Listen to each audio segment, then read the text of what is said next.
नमस्कार विद्यार्थियों, कैसे हो आप।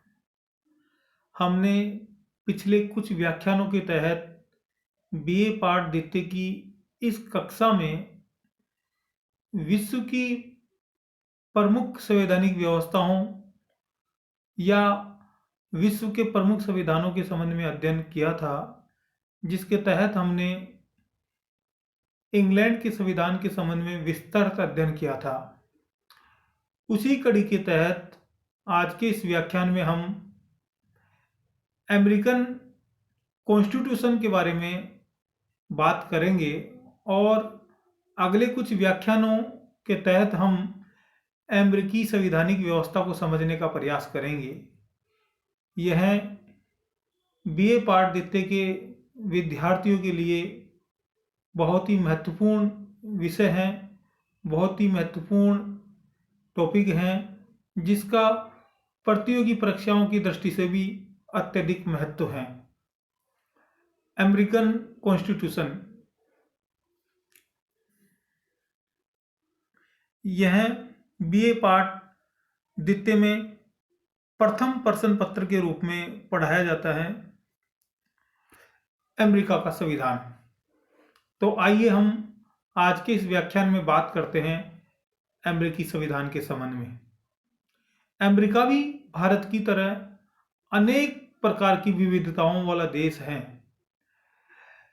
अमेरिका में एक साथ में कई प्रकार की सभ्यताएं एवं संस्कृतियां फल फूल रही हैं। जैसे भारत कई प्रकार की विविधताओं को एक साथ अपने में समाहित किए हुए है, समायोजित किए हुए है, उसी प्रकार अमेरिकी व्यवस्था में भी यह हमको देखने को मिलता है। वहाँ कई देशों, कई सभ्यताओं, कई संस्कृतियों और ऐतिहासिक रूप से कई प्रकार के कबीलों का एक समूह सामूहिक रूप से निवास करता है। यानी विविधता में एकता का जो दृश्य हमें भारत की व्यवस्था में दिखाई देता है, वैसा हम अमेरिकी शासन व्यवस्था में भी देख सकते हैं। अमेरिका की प्रमुख भाषा स्पेनी है। हालांकि वहाँ इसके अलावा लगभग सभी भाषाएं बोली जाती है, लेकिन वहाँ की जो मूल भाषा है वह है स्पेनी। यहाँ लगभग 143 देशों के नागरिक निवास करते हैं। प्रत्यक्ष अप्रत्यक्ष रूप से लगभग 143 देशों के नागरिक निवास करते हैं। चाहे उनका उद्देश्य कुछ भी हो, व्यापार हो, तकनीकी क्षेत्र में रोजगार हो, अंतरिक्ष प्रौद्योगिकी में रोजगार हो या अध्ययन के लिए जाते हो, लेकिन लगभग 143 से भी अधिक देशों के नागरिक अमेरिका में निवास करते हैं। कोलंबस ने 1492 में अमेरिका की खोज की थी। अच्छा, कोलंबस निकले तो भारत की खोज के लिए थे, लेकिन रास्ता भटक जाने के कारण वे पश्चिम में पूर्वी अमेरिकी द्वीपों पर पहुंच गए और उन्होंने ये देखा कि यही हिंदू या हिंद द्वीप है, यही हिंदुस्तान है, यही भारत है, और उन्होंने इन द्वीपों को हिंदू द्वीप की संज्ञा दी। यानी वो भारत की खोज के लिए निकले थे, लेकिन रास्ता भटक जाने के कारण अमेरिकी द्वीपों पर पहुंच गए और इस प्रकार हमको पूरी दुनिया को एक नया देश, एक नई कबीलाई जाति, एक नया कबीलाई समूह दिखाई देता है। अमेरिका लगभग 150 वर्षों तक ब्रिटिश औपनिवेशिक शासन के आधिपत्य में रहा और जैसा कि कोई भी औपनिवेशिक सत्ता आसानी से उस देश को स्वतंत्र नहीं करना चाहती और उसकी परिणति ये होती है कि धीरे धीरे जब वहाँ के लोग, वहाँ के निवासी जागरूक होते हैं अपने अधिकारों के प्रति सचेत होते हैं और अपने अधिकारों की मांग के लिए एक साथ में उठ खड़े होते हैं, तो फिर संघर्ष की शुरुआत होती है। और कई प्रकार के स्वतंत्रता संघर्षों के बाद 4 जुलाई 1776 को अमेरिका की इस औपनिवेशिक परतंत्रता से स्वतंत्रता हुई, यानी अमेरिका की स्वतंत्रता की घोषणा की गई 4 जुलाई 1776 को। अमेरिका में मार्च 1781 में 13 कॉलोनियों को मिलाकर एक परिसंघ का निर्माण किया गया।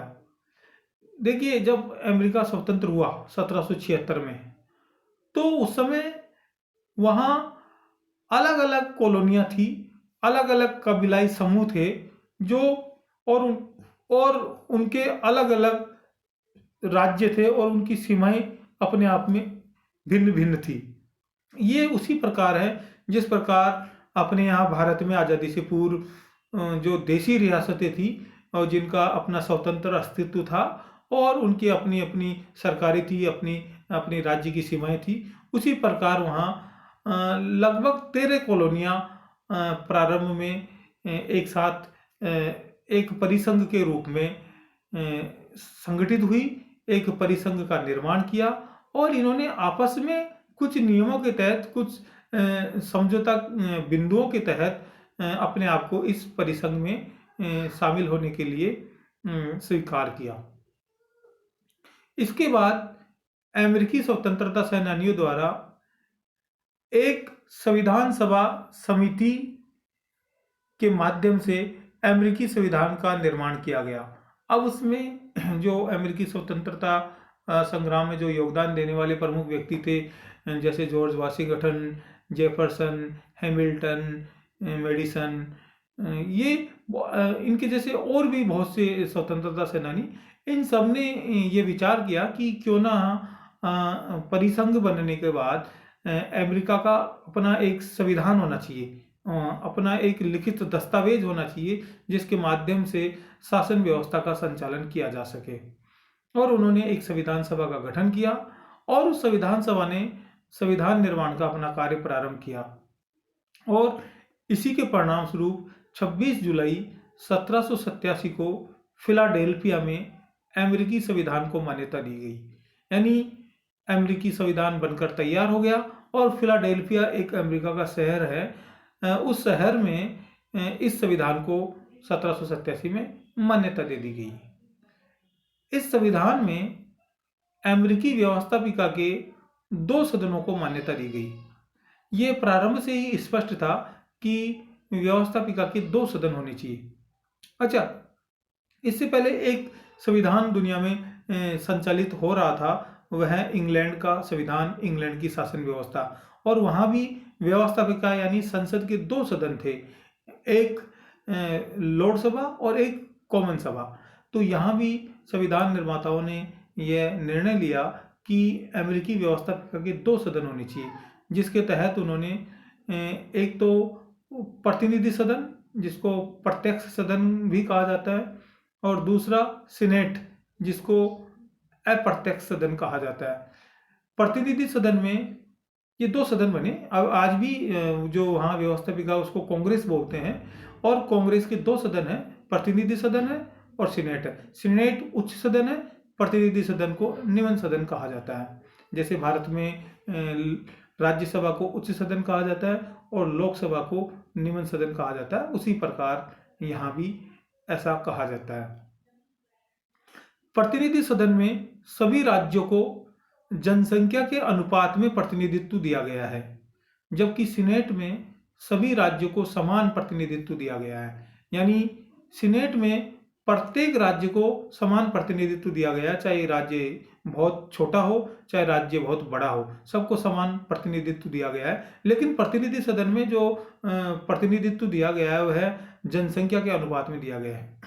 और अगर हम दूसरी तरफ भारत की बात करें तो भारत में चाहे राज्यसभा हो चाहे लोकसभा हो, दोनों में जनसंख्या के अनुपात में प्रतिनिधित्व दिया गया है। यहाँ किसी भी राज्य की लोकसभा में और राज्यसभा में सीटें फिक्स नहीं है, यानी सीटें समान नहीं है, सबकी अलग अलग सीटें निर्धारित की गई है। जबकि अमेरिका में सीनेट की सभी राज्यों की समान सीटें हैं। संविधान बनने के बाद या संविधान बनने के बाद चार यानी 1789 को अमेरिकी सरकार ने राष्ट्रपति जॉर्ज वाशिंगटन के नेतृत्व में विधिवत कार्य प्रारंभ कर दिया। ये यानी 1789 में जॉर्ज वाशिंगटन के नेतृत्व में विधिवत कार्य प्रारंभ कर दिया, यानी अमेरिका के जो प्रथम राष्ट्रपति थे, यानी अमेरिकी कार्यपालिका के जो प्रथम प्रमुख थे, वे जॉर्ज वाशिंगटन थे। और जॉर्ज वाशिंगटन का स्वतंत्रता संग्राम में भी महत्वपूर्ण योगदान रहा है। तो 1789 में अमेरिकी सरकार ने, अमेरिकी कार्यपालिका ने कार्य प्रारंभ कर दिया। अमेरिकी संविधान विश्व का प्रथम लिखित एवं निर्मित संविधान है। ये बात आप सबको ध्यान रखनी चाहिए, और यह कई बार पूछा जाता है प्रतियोगी परीक्षाओं में भी और आपके अकादमिक परीक्षाओं में भी। यह प्रश्न कई बार पूछा जाता है कि विश्व का प्रथम लिखित एवं निर्मित संविधान किस देश का संविधान है, तो यह अमेरिका का संविधान है। यह दुनिया का सबसे छोटा संविधान है।